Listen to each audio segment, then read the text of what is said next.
अस्सलाम वालेकुम जी। मैं तुहाडा अपना वीर पाशा जट खक्खां वाला ते अज असी कोई गपशप ला रहे हैं जिस शख्सियत दे नाल वो किसी तारफ की मुहताज नहीं। साडे पिंड दी मन्नी दन्नी शख्सियत आ, बहुत प्यार वाले ते बहुत अच्छे इंसान जिन्हां दे कोल एक वसी तजर्बा सियाणियां बंदियां दी बैठक कर करके उन्होंने खटिया होया ते बड़ियां सियाणियां गल्लां सुणाउंदे आ। ते बाई दा नाम आ जी बाई फकीर मुहम्मद गुज्जर। पिंड इन्हां दा पिछला जिहड़ा आलीयाल ते जिला लुधियाना। ते बाई हुणां दे नाल गपशप लाउने आ, तुहानूं चंगी कोई गल सुणाउने आ। ते होर जी बाई जी की हाल आ? अलहमदुलिल्लाह जात पता शुक्र। बाई जी जिहड़ी तुहानूं चंगी लगदी ओह सानूं अज सुणा दिओ, तुहाडे कोल बैठक करदे आ जी। पहली गल ते आ कि मैं सब सुनने वाले दोस्तों नूं सलाम पेश करदा दिल दीआं गहराइयां नाल। अल्लाह ताला सब नूं सेहत देवे। आमीन आमीन। दूसरी गल ये आ कि अज दा साडा माजू पाशा जट चक नंबर 158 गहाबे खक्खां दे रहने वाले उन्हें डेरे ते असीं बैठे हाँ, अभी गपशप ला रहे हाँ।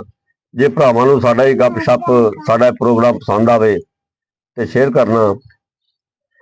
दोस्तों साडे बजुर्गों का जिला पिछला लुधियाना पिंड आलीयाल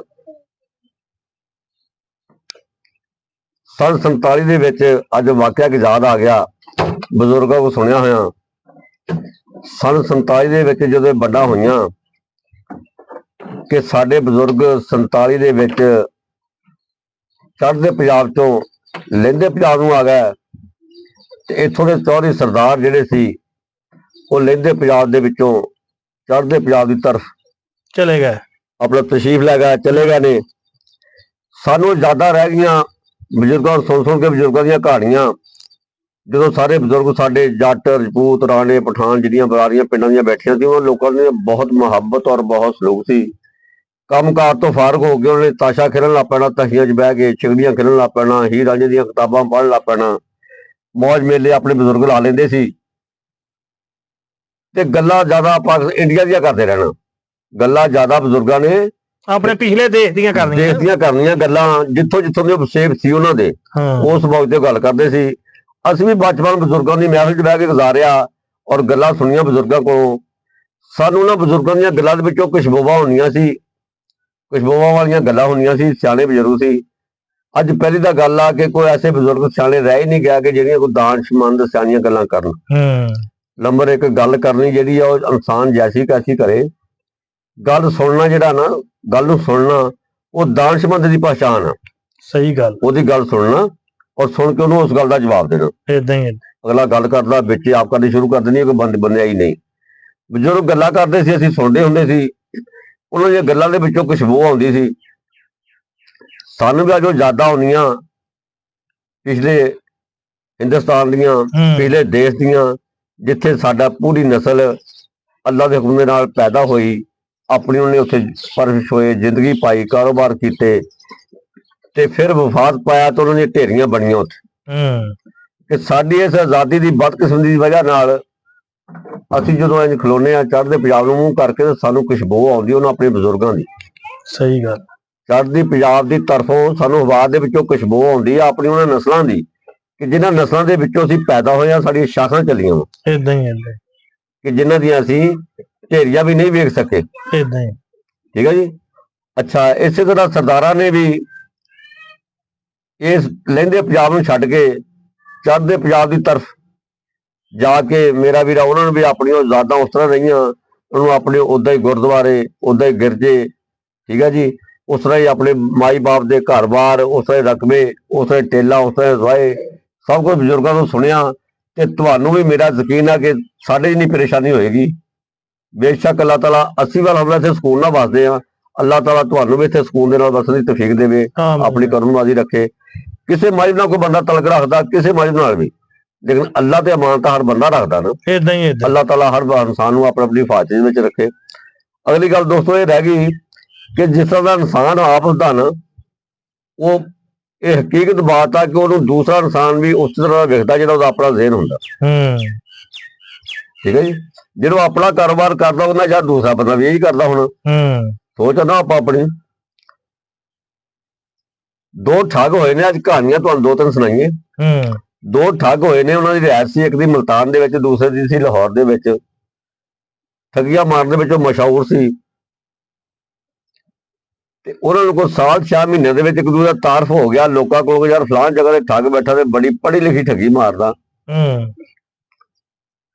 ਤੇ ਸਾਨੂੰ ਮੌਕਾ ਲਾ ਦੇਵੇ ਤਾਂ ਅਸੀਂ ਉਹਨਾਂ ਨੂੰ ਆਪਣਾ ਹੱਥ ਕਰੀਏ, ਅਸੀਂ ਉਹਨਾਂ ਨੂੰ ਠੱਗੀ ਮਾਰੀਏ। ਮੁਲਤਾਨ ਵਾਲੇ ਦੀ ਵੀ ਇਹ ਗੱਲ ਸੁਣ ਲਈ ਤੇ ਲਾਹੌਰ ਵਾਲੇ ਸੁਣ ਲਈ, ਦੋਵੇਂ ਉਹ ਇੱਕ ਦੂਜੇ ਨੂੰ ਮਿਲ ਚੱਲ ਪਏ। ਠੱਗ ਇੱਕ ਦੂਜੇ ਨੂੰ ਦੋਵੇਂ ਮਿਲ ਤੁਰ ਪਏ, ਉਹ ਮੁਲਤਾਨੋਂ, ਦੂਸਰਾ ਲਾਹੌਰੋਂ। ਅੱਛਾ। ਕਿਸੇ ਸਟੇਸ਼ਨ ਦੇ ਉੱਤੇ ਅੱਲਾਹ ਤਾਲਾ ਨੇ ਮੁਲਾਕਾਤ ਕੀਤੀ ਤੇ ਉਹ ਗਿਫਟਾਂ ਕੀ ਲੈ ਗਿਆ ਇੱਕ ਦੂਜੇ ਨੂੰ ਦੇਣ ਵਾਸਤੇ। ਇੱਕ ਨੇ ਲੋਹੇ ਦੀ ਆਪਣਾ ਤਲਵਾਰ ਬਣਾਈ ਔਰ ਸੋਨੇ ਦੇ ਉੱਤੇ ਝਾਲ ਫੇਰੀ। ਅੱਛਾ। ਖੂਬਸੂਰਤ ਉਹਦਾ ਡਿਜ਼ਾਈਨ ਬਣਾਇਆ, ਖੂਬਸੂਰਤ ਤਲਵਾਰ ਬਣਾਈ, ਸੋਨੇ ਦੀ ਉਹਦੇ ਉੱਤੇ ਝਾਲ ਫੜਾ ਕੇ ਗਲਾਸ ਚਾੜ ਕੇ ਤੇ ਬਗਲ 'ਚ ਲੈ ਕੇ ਗੱਡੀ ਦੇ ਵਿੱਚ ਬਹਿ ਗਿਆ। ਉਸ ਅਗਲੇ ਮੁਲਤਾਨ ਵਾਲੇ ਨੇ ਕੀ ਕੀਤਾ, ਉਹਨੇ ਗੋਹਾ ਲਿਆ ਤੇ ਲੈ ਕੇ ਉਹ ਟੀਨ ਇੱਕ ਭਰਿਆ, ਟੀਨ ਦੇ ਵਿੱਚ 2-4 ਸਿਰ ਉੱਤੇ ਘੇ ਦੇਸੀ ਪਾ ਲਿਆ, ਥੱਲੇ ਗੋਹਾ ਪਾ ਲਿਆ, ਜੰਦੀ ਲਈ ਲਾ। ਉਹਨੇ ਕਿਹਾ ਆਪਾਂ ਭਰਾ ਨਾਲ ਕੋਈ ਧੋਖਾ ਕਰਨਾ, ਉਹਨੂੰ ਘੇ ਬਣਾ ਕੇ ਵੇਚ ਦੋ ਟੀਨ ਸਾਰਾ। ਉਹਨੇ ਕਿਹਾ ਆਪਾਂ ਤਲਵਾਰ ਵੇਚਣੀ, ਉਹਨੂੰ ਸੋਨਾ ਬਣਾ ਕੇ ਵੇਚਣੀ, ਸੀ ਲੋਹੇ ਦੀ। ਜੇ ਟਾਕਰੇ ਹੋ ਗਿਆ ਤਾਂ ਹਾਂਜੀ, ਕੁਦਰਤੀ ਸਟੇਸ਼ਨ ਦੇ ਟਾਕਰੇ ਹੋ ਗਏ। ਜੋ ਤਲਵਾਰ ਵੇਖੀ ਉਹ ਜਿਹੜਾ ਸੀ ਟੀਨ ਵਾਲਾ ਉਹ ਤੇ ਬੇਈਮਾਨ ਹੋ ਗਿਆ, ਜੋ ਕੋ ਪੀਪਾ ਘੇ ਦਾ ਭਰਿਆ। ਕਹਿੰਦਾ ਭਾਈ ਸਲਾਮ ਅਲੈਕੁਮ। ਉਹਨੇ ਕਿਹਾ ਵਾਲੇਕੁਮ ਸਲਾਮ। ਉਹਨੇ ਕਿਹਾ ਜੀ ਬੰਦਾ ਲਈ ਫਿਰਦਾ ਘੇ ਦਾ ਪੀਪਾ ਤੇ ਕੋਲ ਭਰਿਆ, ਜੰਦੀ ਲੱਗੀ ਗਈ, ਜੇ ਸੌਦਾ ਹੋਵੇ ਤਲਵਾਰ ਵਾਲੇ ਕਾ ਆਪਾਂ ਕਰ ਲਾਂਗੇ, ਹੈਂ ਘੇ ਤਾਂ ਖਾਵਾਂਗੇ। ਉਹਨੇ ਕਿਹਾ ਲੈ ਵੀ ਜੇ ਤਲਵਾਰ ਵਾਲਾ ਬੰਦਾ ਸੌਦਾ ਕਰ ਦੇਵੇ ਨਾ, ਜੰਦੀ ਤਾਂ ਲੱਗੀ ਹੋਈ ਹੈ, ਇਹਨੂੰ ਕਿਹੜਾ ਭਾਈ ਇਹ ਘੇ ਦਾ ਪੀਪਾ ਭਰਿਆ ਹੋਇਆ ਵਾ, ਇਹ ਤੂੰ ਲੈ ਲਾ ਤਲਵਾਰ ਮੈਨੂੰ ਦੇ ਦੇ। ਦੋਨਾਂ ਦੀ ਸੋਚ ਇੱਕ ਦੂਜੇ ਦੀ ਫਿੱਟ ਹੋ ਗਈ। ਦਵਾ ਸਾਹਿਬ ਲੱਗਦਾ ਭਾਈ ਤਲਵਾਰ ਤਾਂ ਬਹੁਤ ਸੋਹਣੀ ਯਾਰ, ਅੱਲਾ ਤੇਰੇ ਨਸੀਬ ਕਰੇ। ਉਹਨੇ ਕਿਹਾ ਯਾਰ ਮੈਂ ਸਿਫਾਰਿਸ਼ ਨਾ ਬਣਾਈ, ਬੜੇ ਪੈਸੇ ਲਾਏ ਆ। ਯਾਰ ਮੈਨੂੰ ਬੜੀ ਚੰਗੀ ਤੇ ਭਰਾ ਤੂੰ ਲੈ ਲਾ। ਯਾਰ ਮੇਰੇ ਕੋਲ ਪੈਸੇ ਹੈ ਨਹੀਂ। ਤੇਰੇ ਕੋਲ ਕੀ? ਉਹਨੇ ਕਿਹਾ ਮੇਰੇ ਕੋਲ ਘੇ ਦਾ ਟੀਨ ਭਰਿਆ ਹੋਇਆ। ਕਹਿੰਦਾ ਚੱਲ ਕੋਈ ਗੱਲ ਨੀ ਮੇਰਾ ਵੀਰਾ, ਮੈਨੂੰ ਘੇ ਦਾ ਟੀਨ ਦੇ ਤੇ ਤਲਵਾਰ ਤੂੰ ਲੈ ਲਾ। ਉਹਨਾਂ ਦੋਵਾਂ ਦਾ ਸੌਦਾ ਜਲਦੀ ਨਾ ਹੋ ਗਿਆ। ਜੋ ਸੌਦਾ ਜਲਦੀ ਨਾਲ ਤੈਅ ਹੋ ਗਿਆ, ਉਹਨੇ ਤਲਵਾਰ ਫੜਾ ਦਿੱਤੀ, ਉਹਨੇ ਪੀਪਾ ਘਿਆ ਚੱਕ ਉਹਨੂੰ ਫੜਾ ਦਿੱਤਾ। ਉਹ ਜਲਦੀ ਨਾਲ ਦੂਸਰੀ ਸਾਈਡ ਨੂੰ ਹੋਇਆ, ਦੂਸਰਾ ਦੂਸਰੀ ਸਾਈਡ ਨੂੰ ਹੋਇਆ। ਕੋਲ ਨਾ ਨਿਕਲੇ ਵਿੱਚੋਂ, ਇੱਕ ਦੂਜੀ ਸਾਈਡ ਤੇ ਹੋ ਗਏ ਨਾ। ਉਹ ਤਲਵਾਰ ਵਾਲੇ ਨੇ ਕਿਹਾ ਮੈਂ ਚੈੱਕ ਤਾਂ ਕਰਾਂ। ਉਹਨੇ ਪਰਲੀ ਦੇ ਪੱਕੇ ਉੱਥੇ ਚੱਕੀ ਰੇਲਵੇ ਦੀ ਰੋੜੀ, ਚੁੱਕ ਕੇ ਲੈਣ ਤੋਂ ਜਮਾਰੀ ਤੋਂ ਨਕਲ ਲੈ ਗਈ। ਉੱਥੋਂ ਜੋ ਨਕਲ ਲੈ ਗਈ ਉਹ ਲੋਹੇ ਦੀ। ਉਹਨੇ ਤੋਂ ਬੇੜੀ ਤਰ ਜਾਏ, ਉਹੀ ਬੰਦਾ ਸੀ। ਇਹ ਬੰਦਾ ਮੁਲਤਾਨ ਵਾਲਾ ਸੀ, ਨਾਥ ਕਰ ਗਿਆ। ਉਹਦਾ ਘੇਰਾ ਪੀਪਾ ਚੱਕ ਕੇ ਪਰੇ ਭੱਜਿਆ ਸੀਗਾ।